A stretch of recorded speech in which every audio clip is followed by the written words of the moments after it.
Welcome back to the show.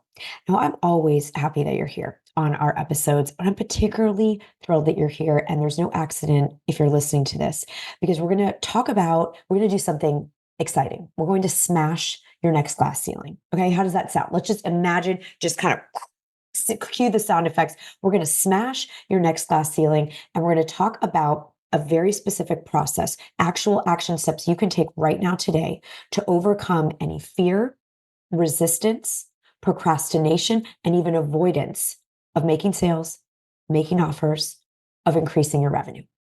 Now, we think about, I want to make more money. Yay, it's so exciting. It always feels like, it can feel like a very exciting topic. And it is one that was so elusive and so challenging for me for so many years. And if you've read my book, The Science of Getting Rich for Women, you know all about my backstory, my upbringing, my conditioning around money, and you have yours.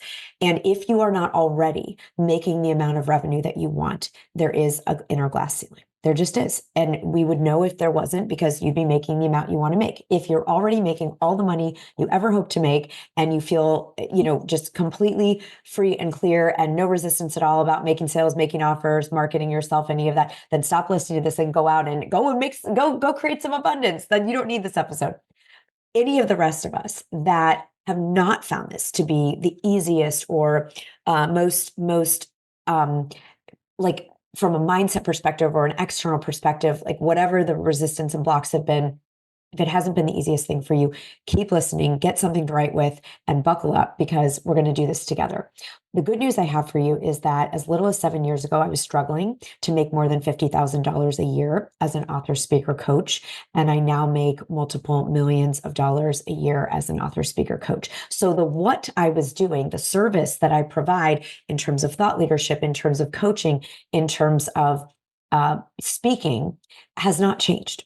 Your genius, your craft, your greatness is already within you. And my hunch, if you're listening to this, is that there's not an issue with what it is that you do in the world. You know, you're freaking amazing. You wouldn't be listening to this podcast if you didn't know you have a gift, that you are transformational, that you are here doing what you came to do on this planet. You have a purpose. That's you listening already have those pieces, most likely. And if you're in a rebirth or transformation, obviously that's going to, kind of your next level will be clarified, but you probably know the main zones of genius that you have.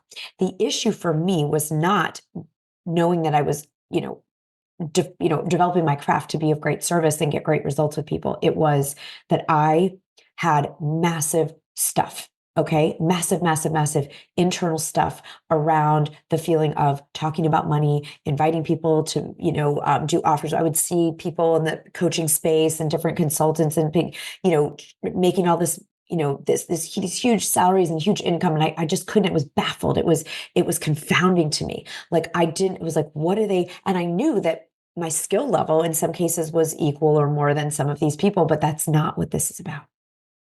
It's about how aligned we are internally and externally with the art of serving by selling. Okay. So I'm just going to riff for a few minutes, because I want you to take this and take it out and actually generate some abundance today by offering something that you do to someone that really needs you. You know that there are people right in your community, right on your email list, right on your social media that need what you have. Again, you wouldn't be listening to this if you weren't someone that's true for.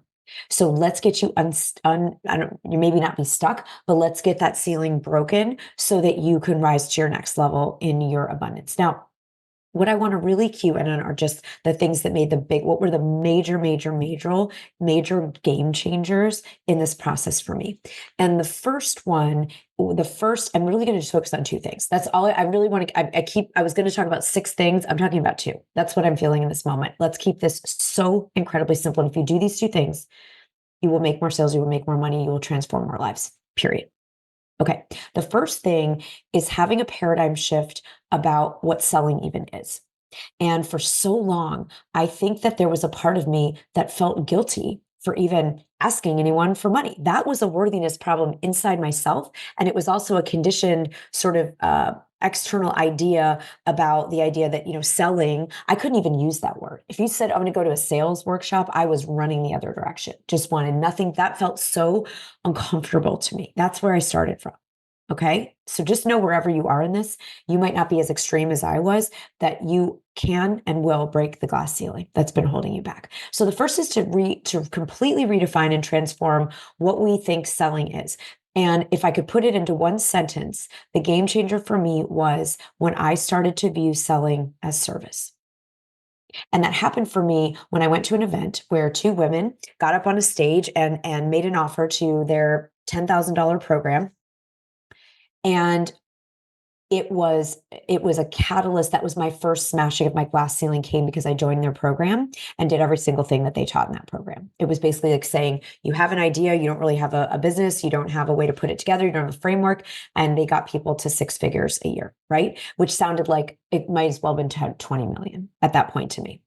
And I did everything they said. I followed what they did, and them selling that program to me, making an invitation, making an offer to me, changed the trajectory of my financial future. It has risen my family. It has risen my community. It has risen my own self, actualization in terms of because when I have more money to invest in team, and I supported a whole team of women who are all moms like me through the pandemic, never missing a payment, never paying them less, never, so this is what happened because those people were courageous enough to make me an invitation to sell me something, right? So if you don't like the word sales, I would offer to you right now that you are going to start right now, just you're serving.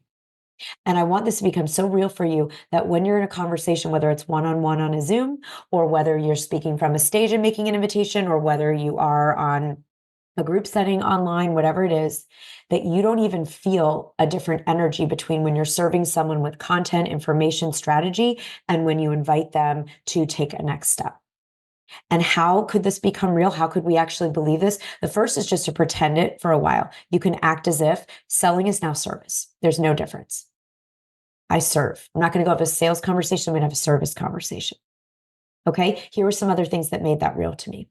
Every time before I talk to someone, either one-on-one or in a group, my only intention was to make the biggest possible difference for them. I heard Amy Yamada, a friend of mine, say that once, and that's all I would do. If I was talking one-on-one, in a group, live, in person, virtual, doesn't matter.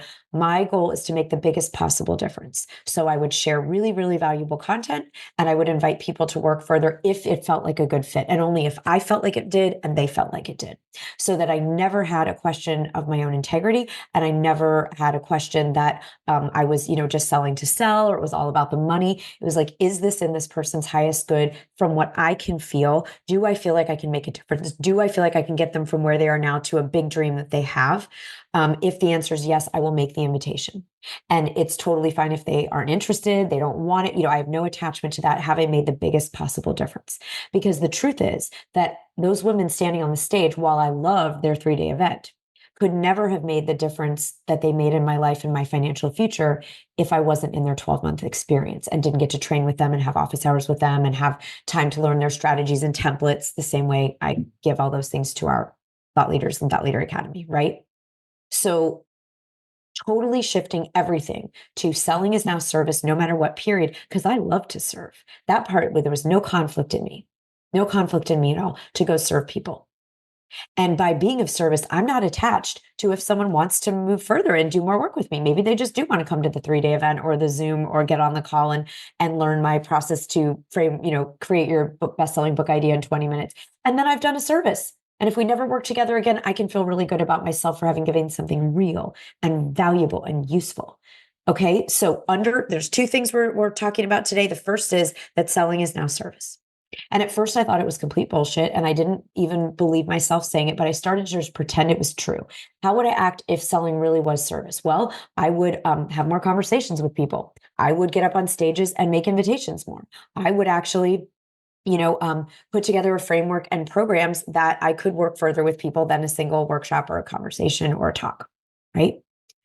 So selling is serving. And I would think back and make a list every single time someone offered me something, and it was such a gift to me. Everything from these amber glasses I wear at night before I go to bed, if I'm looking at my phone or the TV, so that I start, filtering out all the stimulating spectrums, not just blue light, but all the other lights, that aren't good for sleep, right? Like someone selling that product to me has made a profound difference in my sleep. And I'm really, really grateful. I'm so grateful that they put that product up for sale. right? To the people that stood on the stage and invited me into that year-long 10K program, to I've invested over $50,000 to work with a mentor in a mastermind. They made that offer to me, that invitation to me. And because of it, I continue to be able to rise my business from that first six-figure coaching program to multiple six figures to, in the sevens now. And the money is a result of impact, of lives changed, of being able to support more people and having a playbook, because one of my callings was to smash the starving artist paradigm. I want people who are writers and speakers and thought leaders to make millions of dollars a year as well. And I knew I could only take others as far as I have gone. So as I rise now to 8 figures a year, right?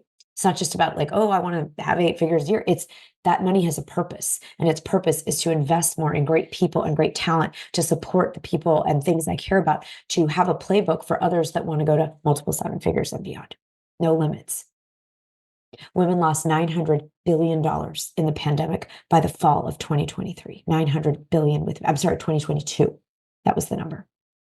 And so we are in an era of a rise of the economic comeback of women, of thought leaders, of peoples, of every identification, rising their prosperity, because the more financial prosperity you have, the more choices, the more freedom, the more we can contribute, the more we can rise our world. Okay, so selling is service. So here's a couple last tweaks on part one of this, of our 2 strategies. You could even stop using the word selling and just say serving, as I mentioned. You could say, I make invitations, not even offers, if that word brings up other stuff for you. You can just think about so many ways to change the languaging around it so that you are aligned and reprogramming your own brain to know that you are serving. You can work on detaching and saying, I'm just here to make the biggest possible difference. If we're meant to work together, we will work together. I'm here to make the biggest possible difference for the group in this room, or the single person I have the pleasure of sitting across the table with or on a Zoom with. Okay. The second piece of this to create your smashed glass ceiling is to do the reps. Okay. Reps equals revenue. I love this. People say it. I know that it's true. I don't even think it's true. I've tested it on myself. I've watched our clients. I've kept track, and I know that reps equals revenue. What does that mean? Part of the reason it felt so uncomfortable to me at the beginning to make invitations or offer things to people, whether it was one-on-one or in a group, was because I just wasn't doing it very much. And so we're going to use a little bit of exposure therapy, right? I was trained as a therapist and counselor before I got licensed as a life coach, and then, business strategist, and all the things that went back and got my master's, and writing and editing books and all that stuff, right? All the other things that, as you have learned, like your skill set and your mastery along the way. And the idea that exposure therapy is sort of taking the thing we're avoiding and terrified of, or makes us super uncomfortable, and actually doing it more. But we're not going to just do it more and like make ourselves, trigger ourselves or traumatize ourselves. The point of exposure therapy, the way I'm talking about it here, and how it's designed ideally in a therapeutic setting, is to actually make the unfamiliar familiar. This comes from Sigmund Freud, in case you want to nerd out with me. Heimlich, unheimlich. Those are the German words for familiar, unfamiliar. We want to make the unfamiliar familiar. If it feels unfamiliar / uncomfortable / anxiety producing to make invitations for people to work with you and invest in you and with you, they're not investing in you at all. They're investing in themselves. When I invest with my coach, I'm not investing in her. I'm investing in the rise I'm going to make in myself. And same with the amber glasses or a new house, where I'm investing in myself. So that's the other piece. It's not, we get so afraid of rejection. It's a little like bridge between parts 1 and parts 2. The other piece of that selling as service is to not make it about me at all, right? If my only goal is to make the biggest possible difference for this person, to invite them if I feel like it's a good fit, to show them the possibility, to demonstrate through value what, difference I can make and get them from where they are to where they want to be, has nothing to do with me at all. And so the idea of rejection gets to be retired. That's my phrase. Retire. We're retiring rejection so that we can do reps that create revenue. There's our R's. That's our alliteration of the day. Okay. So I just want to kind of pop that in as a little bit of a bridge. Now, reps. So what I chose to do, I realized it felt so uncomfortable. I used to have 2 events a year, and I'd get on the stage in front of a bunch of people and invite them to Thought Leader Academy. And I felt like all this energy of, I felt almost like bad. It was like, oh, I should just serve and give everything away for free. And I shouldn't. And it's sort of like, would I expect to go to the doctor and not invest with the doctor or pay an attorney if they're setting up my business incorporation or, like money is energy and we're circulating and exchanging that energy. So I realized one of the ways I might be able, since I have this background in counseling, what if I do exposure therapy and just make a commitment to make an offer every day? Every single day for a month, I am inviting someone to do something with me where they would pay me money. That felt horrifying. It felt terrible. But what I loved about it, it was just so clear and simple. Was I doing it or not doing it? It's the exposure therapy. I'm just going to do this once a day. And it's okay if not a single person in 30 days says, yes, the victory, the A plus, the win is that I am doing the thing that I'm the unfamiliar, uncomfortable thing. I'm making familiar, uncomfortable. And then I realized I had all the energy, like I didn't feel uncomfortable anymore ever one-on-one. I would get with someone on Zoom or in person if they were interested in writing a book or being a speaker, and I would show them, here's what I help, our clients do. Here's what I've worked on in myself. Here's some results. Is this something you're interested in? Here's how much it is. And like all that energy went away because I truly, truly, truly felt that I was of service. I wasn't attached if they said yes or no. I was present. I knew I only made that invitation if I thought I really, really could do something extraordinary for them. So I felt totally clear and on my end. And I was completely detached because it's all about them. Have I made the biggest possible difference? Maybe they got clear they don't want to do a book, or they got clear that I'm not the right coach for them because of my personality. Then that I did as a service. I helped them with clarity. I can feel good about myself.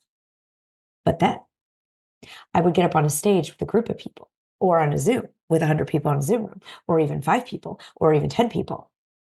And then when it came time to let people know how we could work further together, my whole energy changed. I became constricted. I felt insecure. This like guilt and apology came up. Energy, it was awful. And I knew that those women on the stage had done me a gift. People had gone on stages and Zooms and made me invitations that have absolutely up-leveled my life and provided the next rise. So I understood intellectually, but emotionally and energetically, I felt terrible. And I couldn't figure out how to get the breakthrough. And so I started doing a lot of inner work on my conditioning and programming and beliefs around money and beliefs around sales. I used tapping, I used NLP, which is neuro linguistic programming. I used hypnosis to start to let go of old conditioned completely false beliefs. And I started rewiring my entire brain and nervous system the way I had with the one-on-one experiences. But this, for some reason, was a bigger issue for me, was somehow in the group. And I learned how to develop practices of highest integrity. So I would share with people ahead of time, hey, I remember hearing that famously Dan Kennedy, the great copywriter and advertiser, would say to people when he taught a workshop or something, he'd say, I'm gonna teach you some stuff. I'm gonna sell you some stuff. We're gonna have an amazing time. We good? Let's go. Like that's how he would set it up. And so I learned pre-framing, right? That's a version of pre-framing where I'd say to people, hey, we're going to do this masterclass together. I'm going to teach you how to figure out your best-selling book idea. I'm going to teach you how to structure a book so that it doesn't take a long time to write and it's still extremely valuable and really good. I'm going to teach you 3 ways to set it up as a bestseller so that you know you're going to get a return on your investment. And I'll let you know if you are interested in having support with me and my editors and our publishing company and all of that to support you in doing that with your book. I'll walk you through exactly what that looks like, and answer any questions you have. So you know if that's something you're interested in. And I would just say that right up front. And then it didn't feel like this weird thing of I'm teaching about the book and the publishing and the bestseller list. And then suddenly I'm like, oh, it's just like, hey, I told you at the beginning, here's the way we're going to structure our time. And if someone didn't want to hear about that, they could, leave the room or take a break or go off the Zoom, like no one had to sit there. And so I learned to do things to take care of myself so that I did feel completely aligned. And then I just ran the reps because reps equals revenue. And instead of doing 2 times a year when I got up in front of a bigger group and made an invitation to work together, I started doing that once a quarter. And then I increased that to every 8 weeks. And in between, because now when I teach our Thought Leader Academy clients, the part of Thought Leader Academy that's monetizing your mission, we do these things called abundance accelerators. And so twice a year, we'll have a period of somewhere between 4 and 6 weeks where we will do an offer a day so that everyone can have a safe space with this exposure therapy technique to start to break the limiting beliefs and that morass of conditioning that is holding them back from the revenue that they deserve and desire. And in the end of all this, what happens? What happens when we do these two things? We truly develop a model of selling that is service-based, which I've walked you through how I do it. You probably have your own amazing, brilliant ideas. And then we start running reps from an integrity paradigm, whether it's one-on-one or in groups, to make those invitations and invite people to the yes to themselves, to their rise through the transformational work. You were put on this planet that they have called you in. You are the answer to they're sitting there going, can you please just send me the person that knows how to do this? Please send me the teacher or the book or the guide or the coach or the doctor or the healer or whoever it is. Please send that person to me. You're that person. And if we stay on the other side of that glass and we don't make any offers, or we only make a few, or when we do, we feel so tangled in our own stuff that it doesn't have the energetic connection and charge and intimacy with the person to be able to know that this is their yes,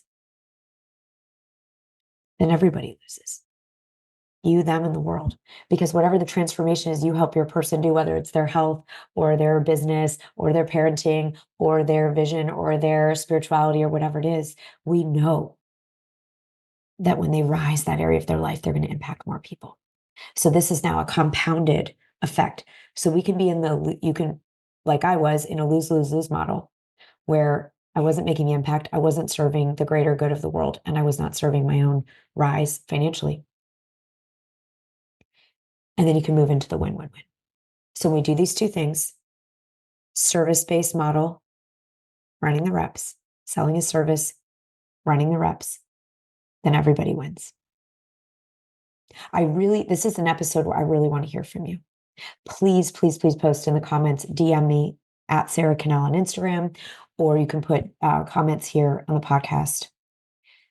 Please let me know what action you're going to take from today. Do you get to spend some time on that first part, rewiring yourself for selling a service? Are you going to start doing some reps? You're going to do both. I want to hear one specific example that is something you're going to take from what we talked about and go out and make an invitation today. Make a big difference for someone today. You deserve it, they deserve it, and the world deserves it. I cannot wait to see you on the next episode.